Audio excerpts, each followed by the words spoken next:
Hey everyone. I went for a swim yesterday, and after I got out and looked at myself in the mirror before going to the shower, I realized that my face looked kind of puffed up or lifted, and even my shoulders, my upper body looked kind of puffed up, and I was wondering what was going on. So I started thinking about the effect of water, and I didn't think of it before, but what I realized was, if you are in a swimming pool and let's say you are in neck deep water, which I am generally in, at about 5 feet of depth, that's about 2 psi of pressure.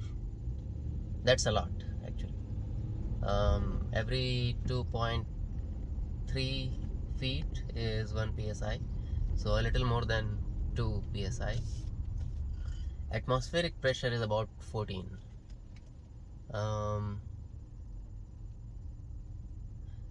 And when you talk about mountain sickness, altitude sickness, that is generally hits you at about 8,000 feet first, I think, and considered to be about 4 psi of difference. So about, instead of 14 psi, you are subjected to 10 psi, and negative 4 psi causes extreme mountain sickness. It's actually really bad. It can even kill if you don't take care of it. So 4 psi is that significant. 2 psi is definitely not something that we can ignore. Now, one thing to keep in mind is it's a gradient. So at the bottom of the pool where your feet are, you are subjected to 2.5 additional psi. At the top where your neck is,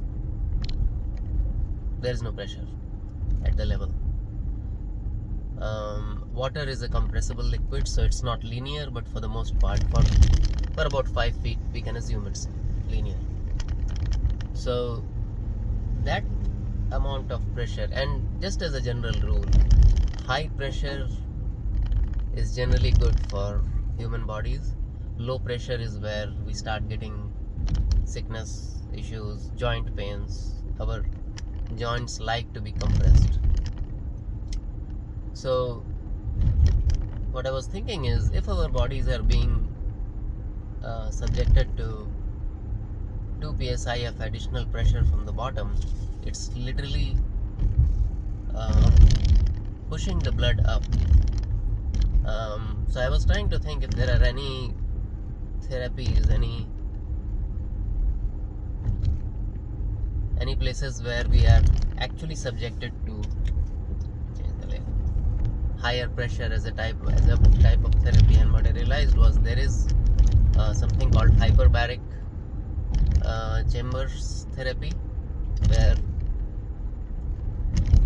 people stay in a chamber for some time with increased pressure, and they even have to adjust the oxygen and other gases, heliox composition, to keep the body chemistry, blood chemistry right. But there are therapies that actually do hyperbaric, high pressure compression therapies, but that's not the same, because in a hyperbaric chamber, your entire body is subjected to the same pressure. There is no gradient.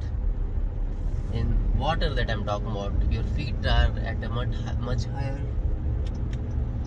pressure compared to rest of your body, and similarly your torso is at the middle of that, and so I think that effect of being pushed from bottom, the feeling of weightlessness that you get in water, is probably the reason it's happening. And what I wanted to understand was is it good or is it bad for our health? So like I said, high pressure is good. So in general, I don't think I'm not concerned about what it's doing to us. And hyperbaric chambers is, like I said, one thing that comes close to it. But I think the closest we can get to this kind of behavior is pressure suits. Pilots wear pressure suits to push blood up into their brains when they hit high G scenario. So if you are in a plane and the plane suddenly takes upward turn, you are subjected to extreme centrifugal forces. What that means is, although the plane is turning up, the blood in your body, because of inertia, wants to keep going forward, and all the blood rushes to your feet, and your brain kind of gets empty, low blood pressure, and that's how pilots can black out.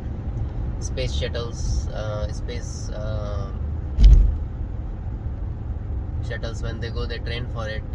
You may have seen those videos where they put them in a centrifuge and let them pass out. You really need a strong cardio strength to survive that kind of G forces. So what they do is they put compression suits on those pilots. It acts on their thighs, legs, chest, abdomen. Basically all it does is it applies extreme pressure to push the blood up so your brain can receive, and I think it adds about 1 extra G to the pilot's tolerance. So if the pilot is going to pass out at 4 G, now he can go up to 5 for short periods of time. Some doctors have also experimented with the pressure suits to aid heart pumping. What they do is they put the same pressure suit and then they pump it up and down. You need a lot of machinery to be able to do that quickly, and our veins have valves in them. So if you are compressing, and that's how massages work too, when you are compressing and releasing your muscles, the blood only can flow one way, and it sort of starts circulating in addition to whatever your heart is doing, right? So I think that probably comes closest to the experience one would have in the pool. But the feeling of weightlessness, I think, is definitely alleviated. Weight is alleviated. The feeling of weightlessness is what is helping the cause, if there is a cause. But I think it's really a good way for one to float in water and let your blood kind of go upwards. I think if you think of so my blood pressure last time I checked was 102/70. That's a difference of about 32 millimeters of Hg, hydrogerium, liquid metal, mercury. 32 mm of mercury is equivalent to 760 mm is 1 atmosphere, which is 14 psi. So 32 mm would be about 0.6 psi. My lower pressure was 70, which is about 1.5 psi. So what I'm trying to say is, internally our bodies are pressurized at about 1.5 psi, and the blood is adding about 0.5, 0.6. My heart is adding about 0.5, 0.6 psi to pump it. For most people, it's about 40 mm of Hg, millimeter of Hg, which is about 0.7, 8 maybe, 0.8 psi. That's the amount of pressure your heart applies to your internal veins. If the difference between the two numbers is very high, it means your heart is working extremely hard to pump the blood. Your heart rate will also be high if that is the case. But anyway, the point I'm trying to make is since the heart is working so hard, almost at between more than half psi, almost up to 1 psi, adding 2 psi of compression on your body, including your legs and abdomen, is going to help to some extent, especially if you're not static. If you're moving up and down, I think it's going to have a therapeutic effect. So what else? The other thing is, if you have ever been diving,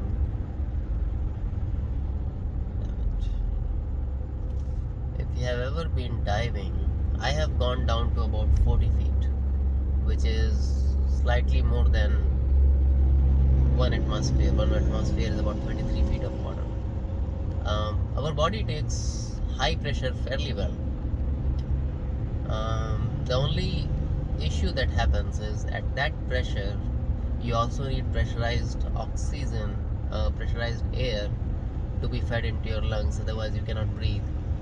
And that pressurized air, once it gets into your system, if it stays at that pressure for too long, once you come out to a lower pressure up to the surface, that high pressure oxygen can actually form bubbles inside your body, in your circulatory system, and that's a very dangerous situation. That's why anybody who's been diving is advised not to fly for next 12 hours, because in airplane your pressure is actually much lower. They pressurize the airplane, but it's nowhere close to atmospheric pressure, because if you want to maintain the atmospheric pressure, the outside pressure is so low that at that high pressure the plane will explode, or they'll have to make it so heavy that it won't be able to fly. So there is a fine balance the people have to maintain, and while they do pressurize the cabin, they don't pressurize it as much as the surface level is. And that's why if you have been diving, it's highly advisable to not fly for next 12 hours. Let that pressurized air get out of your system, and then you can fly. But again, what I'm trying to say is, high pressure situation sort of good for your body, as long as you're not going too deep. Most pools are maybe up to 20-25 feet deep for diving, but they're not built for deep diving, so you'll be okay. But as a therapy, I think staying in water and swimming and going up and down, I think is a pretty good idea. And alright, so that's what it was.